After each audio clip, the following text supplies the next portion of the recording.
Picture a morning so cold the dew hasn't lifted yet. A golf course wrapped in low gray mist, the kind that softens every edge and muffles every sound, so that the world feels slightly unreal, like a memory you're not quite sure belongs to you. The grandstands are filling slowly, the way they do when people are still deciding how much they care. Scorecards are being studied. Coffee is being sipped. Names are being discussed. The big names, the familiar names, the names that have been written on leaderboards before and will be written on them again. Nobody is talking about him. Nobody has circled his name. Nobody in the press tent has pulled his file or prepared a biographical note or asked a photographer to follow his group. He is present the way furniture is present, noticed only when someone needs it to be somewhere else. He is 24 years old. He has driven 11 hours to be here. He has approximately $40 in his wallet and a golf bag that is 7 years older than his professional career. And in approximately 3 hours and 40 minutes, he is going to hit a shot that will make every single person on this golf course stop what they are doing and stare, not because they expected it, but because nothing in the architecture of this day, nothing in the logic of this tournament, nothing in the comfortable story everyone had already agreed to tell, prepared any of them for what was coming. If you've ever been the person nobody expected anything from, tell me in the comments. Because this story begins exactly where yours might have. And if stories like this one are why you showed up today, the kind that find you rather than the other way around, make sure you're subscribed. Because we tell these stories every week, and the next one might be the one you needed most. His name was Marcus Riley. Not a name that arrived with fanfare. Not a name preceded by a ranking or a sponsor logo or the kind of quiet reverence that follows certain players onto a first tee. Marcus Riley was the name on an entry form that almost didn't get submitted, because 3 weeks before this tournament, he had been working double shifts at a driving range in rural Ohio, giving lessons to 12-year-olds and retirees, and occasionally hitting a bucket of balls himself at the end of a long day when the lights were dimming and the range was empty and the only audience was the dark. He had turned professional at 21 on the strength of a college career that was good without being extraordinary, the kind of career that produces a handful of people who make it and a larger handful who spend the rest of their lives wondering what the difference was. Marcus had spent 3 years navigating the lower circuits, the qualifying events, the Monday qualifiers that offer a thin crack of light into bigger tournaments for players who don't have full tour cards. He had made that crack slightly wider, then slightly wider again, through the accumulated weight of quiet consistency in events most golf fans never hear about, on courses most golf writers never visit, in front of crowds that were sometimes indistinguishable from no crowd at all.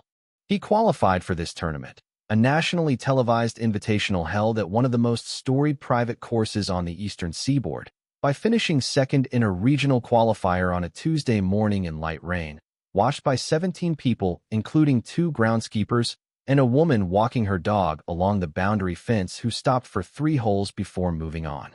Second place, a single shot behind the qualifier, which meant that the man who qualified ahead of him had to withdraw 2 weeks later with a wrist injury, and Marcus received a phone call on a Thursday evening while he was eating dinner alone in his apartment, informing him that a spot had opened and asking if he was available. He said yes before the sentence was finished. He told almost no one. Not because he was superstitious, though perhaps he was, but because the people in his life had watched him chase this particular horizon for long enough that their encouragement had developed the specific tenderness of people trying to protect someone they love from a disappointment that feels increasingly inevitable. His mother knew. His caddy, a college friend named Ray who had never caddied a professional tournament and had to watch 3 tutorial videos on the drive up, knew. And that was essentially the full population of people carrying any hope for Marcus Riley as the sun rose over that mist-covered course on the morning of the first round. The first 2 rounds he played with the careful, controlled discipline of a man who knows exactly how much he has to lose. He was not spectacular. He was not embarrassing. He moved through the field the way water moves through a crowd, present, purposeful, largely unremarked upon. After round 2, he sat at 4 under par, which placed him in a group of 7 players clustered in the middle of the leaderboard, none of whom were being discussed as contenders. The leaders were ahead by 5 shots. The story of the tournament had already been decided by the people paid to decide such things, and Marcus Riley was not in it. Round 3 changed the temperature without changing the narrative. He shot a 67, 5 under, clean and unspectacular in the way that truly controlled golf can be, where the brilliance is invisible because nothing goes wrong rather than because everything goes right. He moved to 9 under. He was now 4 shots behind the leader, a 2-time tour winner named Clark Edmonds who had the kind of effortless charisma that cameras find without being asked, and who had given 3 press interviews that day in which Marcus Riley's name had not come up once. That evening, in the modest hotel room he was sharing costs on with Ray, Marcus sat on the edge of the bed and did something Ray would later describe in an interview as the strangest and most clarifying thing he had ever witnessed in a sporting context. He didn't review his scorecard. He didn't watch footage of the course. He didn't analyze the leader's tendencies or map his strategy for the final round. He sat quietly for about 20 minutes, and then he said, simply and without particular drama, "I've been playing not to embarrass myself. Tomorrow I'm going to play golf." Ray said he didn't fully understand what that meant until he watched it happen. And here is where this story asks you something uncomfortable. Have you ever caught yourself performing for the people who aren't watching, instead of simply doing the thing you came to do? Drop your honest answer below. You might be surprised how many people are sitting with the exact same question right now. The final round began under skies that had cleared overnight into something sharp and blue and unambiguous. The kind of sky that doesn't allow excuses. Marcus was paired in the third-to-last group, which meant that by the time the leaders teed off, he would already be deep into his round, building something in relative privacy before the cameras fully converged. He birdied the first hole, then the second. He parred the third without drama, then birdied the fourth with a putt from 22 feet that dropped with the calm certainty of something that had been decided before it was struck. By the time word filtered back to the broadcast team that Marcus Riley was 6 under through 4 holes on the final day, there was a brief editorial meeting in the production truck about whether to redirect a camera crew to his group. The decision was yes, but it arrived 12 minutes after it should have. By the time the cameras found him, he was standing on the 7th tee at 11 under par for the tournament. The lead had been cut to 2 shots. Clark Edmonds, informed of the movement on the leaderboard by his caddy between holes, was later reported to have said something unrepeatable and then refocused with the professional discipline of someone who had been in this position before. He had. Marcus had not. And that difference, that asymmetry of experience, was exactly what every commentator, every analyst, every seasoned observer was waiting to exploit as evidence for why this particular Cinderella story was about to end at the ball.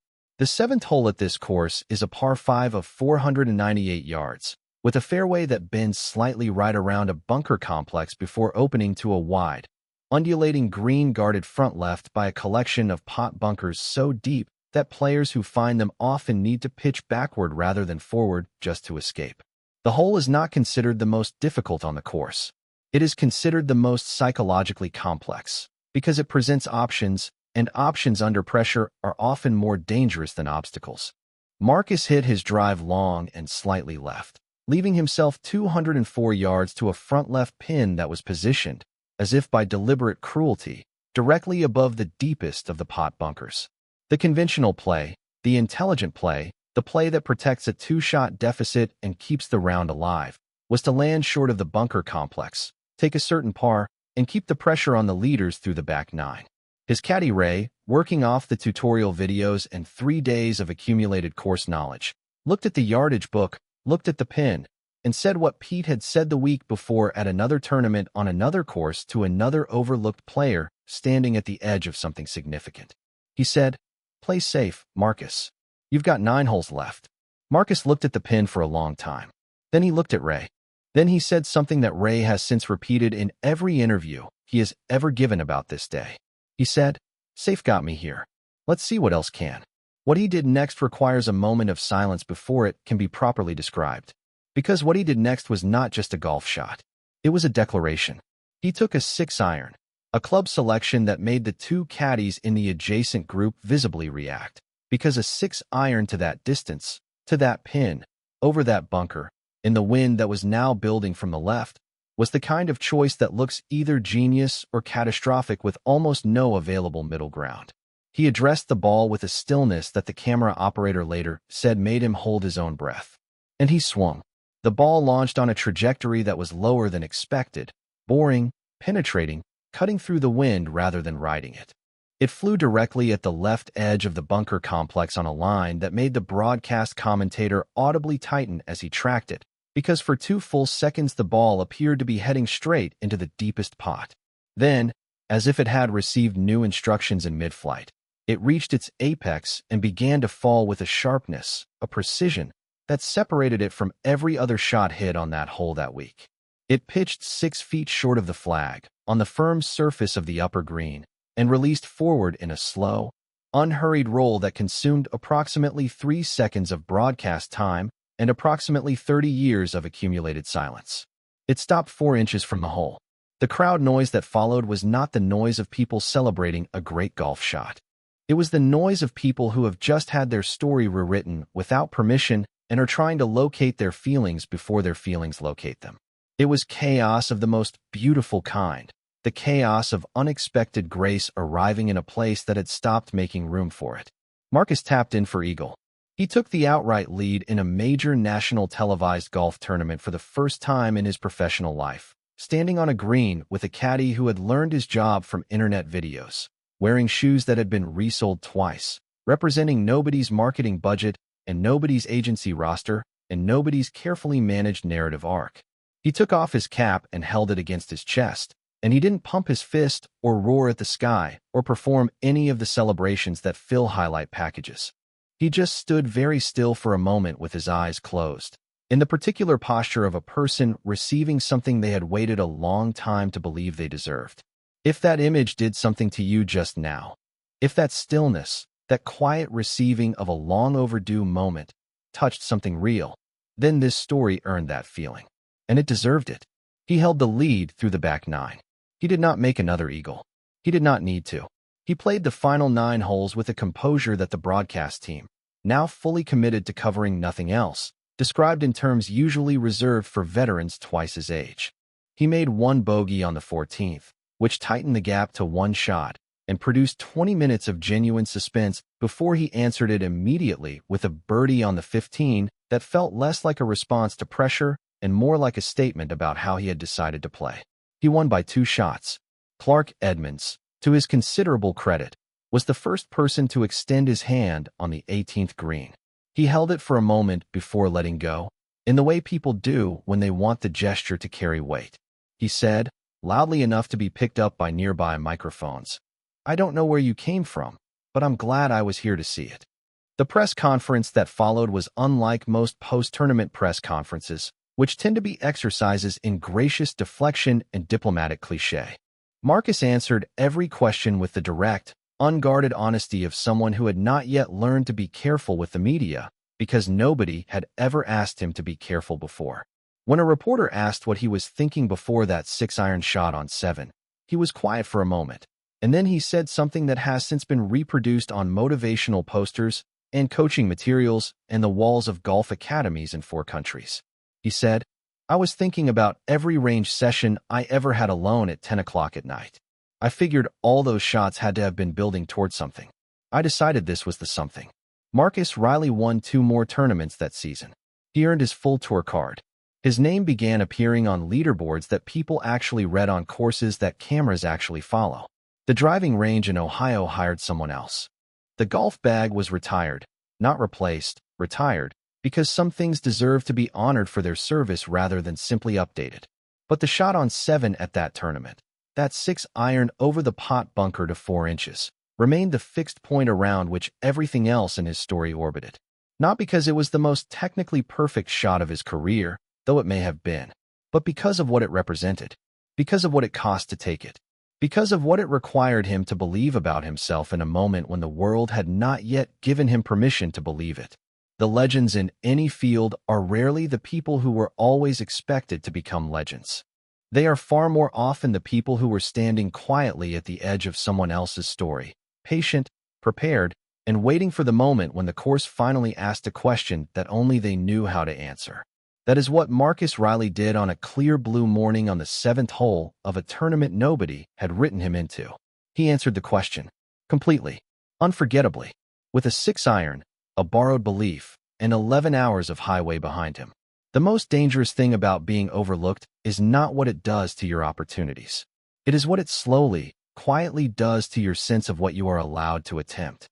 It teaches you, through accumulated small silences and absent expectations, to pre-edit your own ambition, to lay up before the course even asks the question, to protect yourself from a failure that hasn't happened yet by never taking the shot that might make it happen. Marcus Riley spent 3 years unlearning that lesson on empty driving ranges at 10 o'clock at night.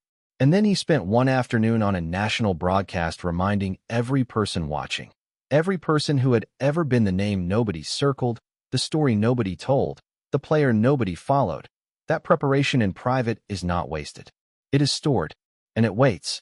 And when the moment finally arrives, wearing a blue sky and a terrifying pin position, it is ready. If this story lives somewhere in your own experience, if you've been preparing in private for a moment that hasn't arrived yet, then this channel was built for you. Not for the already celebrated, for the quietly ready, for the ones building something in the dark that the world hasn't seen yet. That is who we tell these stories for, every single week. And if that's you, you already know where the button is. The shot is set up. The crowd is waiting. The only question is whether you trust what you've built in the silence. Take the shot.